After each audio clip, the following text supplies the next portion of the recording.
right? That is healing. Healing is becoming whole again. That's why the word whole exists. When you become whole, those parts of you that are dead, those parts of you that are numb, those parts of you that are dark become whole, and you become more optimized. You no longer hate yourself. You no longer self-sabotage. So the first place to start once you set your goals is your health goals. Like heal yourself from the traumas. Go work with a therapist. Do self-help. Like read books. If you've had like a narcissistic mom or dad, read books about what it is like to deal with narcissistic people and how to heal from dealing with narcissistic family members. And go work with the therapist and say, hey man, I've had a narcissistic parent, right? If you've had any kind of physical, mental, emotional, sexual abuse, read about how to heal from that. There's a great book out there called The Body Keeps the Score. Read that book. Read The Body Keeps the Score and then apply it to your life. But don't stop there. Go work with the therapist. Do the things you need to do. If it's journaling, if it's talking to a therapist, if it's reading 10 more books, if it's taking a course on how to fall back in love with yourself again, whatever the thing is, you've got to do so you can create the outcome. But when you heal and become whole, now the vehicle is able to move forward down the track in the way that it was optimized and designed to move. You get that, right?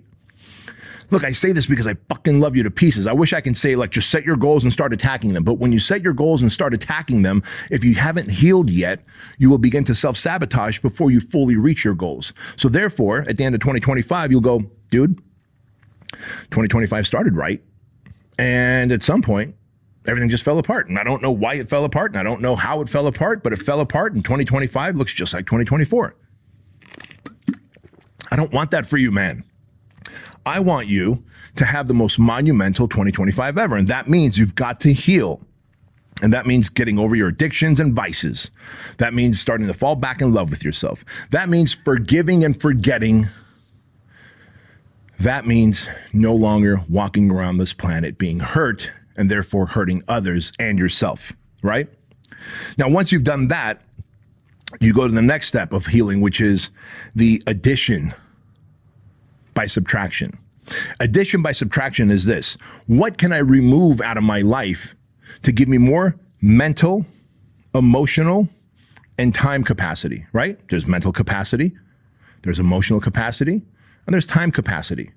What could I remove out of my life, subtract out of my life, so that I can add more mental, emotional, time capacity? Odds are there's a lot of distractions. We know that the average American, just on social media, just on this device, on your phone, you spend an average of 3 hours a day just on social media, not counting any other screens. Not counting the television for watching your sitcoms or your favorite movie or sports or video games.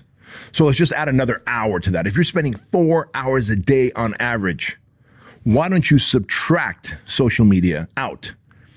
Why don't you bring it down to an hour or 30 minutes a day by, again, setting specific goals? See how that number one thing, set goals. I will only be on social media 30 minutes a day, and it'll be at this time of the day, and that's it. Because if you're able to do that, now you have developed mastery over self. Oh my gosh. Did B just say mastery over self? Yes. Well, isn't the Bedros Keuilian show all about money, meaning, and self-mastery? Yes, it is. You want to have mastery over self. You want self-mastery. You don't want your devices to be your master, do you? And therefore, you have to master your time, your energy, your emotion. When I talk about mastery over self, I mean literally taking out the things in your life, the distractions that allow you to open up more time, mental capacity, emotional capacity. Because surely there are things you want to do. See, a lot of people will tell you, like, these are the things you need to add to your to-do list to make 2025 your best year. And you're like, I ain't got time. And you're right. You don't have time. You do not have time to add more shit to your to-do list for 2025 if you are consuming 3 hours of social media a day and another hour or two of television and video games and sports and all that a day, right?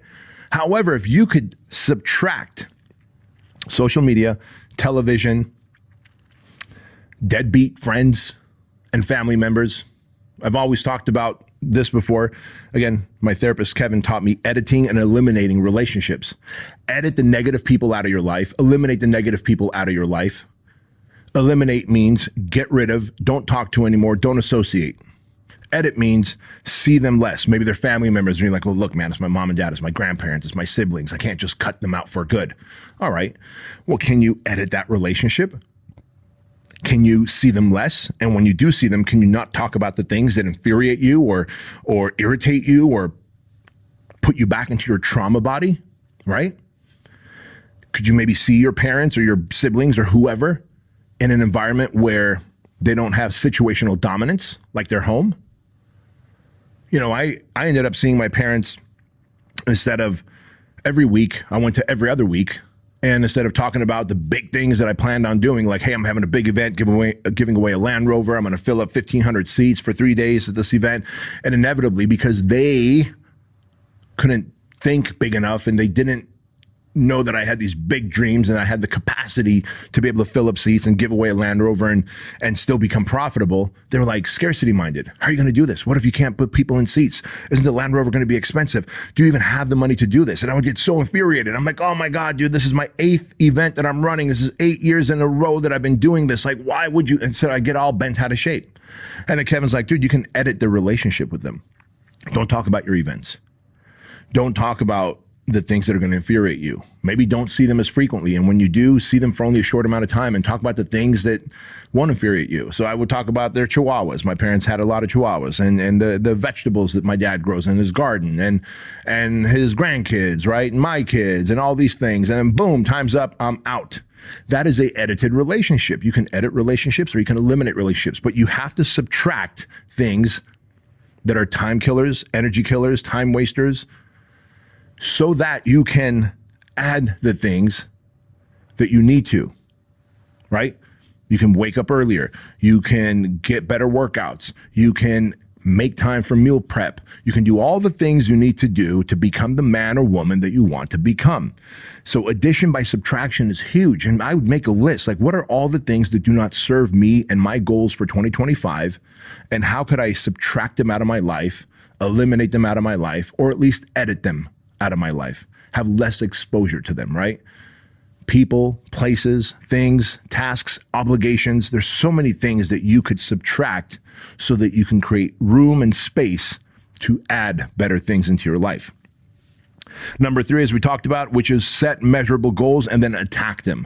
And you're going to set those measurable goals in your health, in your family, in your money, and your meaning. Write them down. Like I've got this journal, like I've had it for years. I've literally have stacks and stacks of the inside paper here that I can look back to 6 years ago, 7 years ago, 8 years ago, and go, holy smokes, look, I set goals and I achieved them. I set goals and I achieved them. And I set goals and then I wasn't able to achieve them. And so I course corrected and achieved them.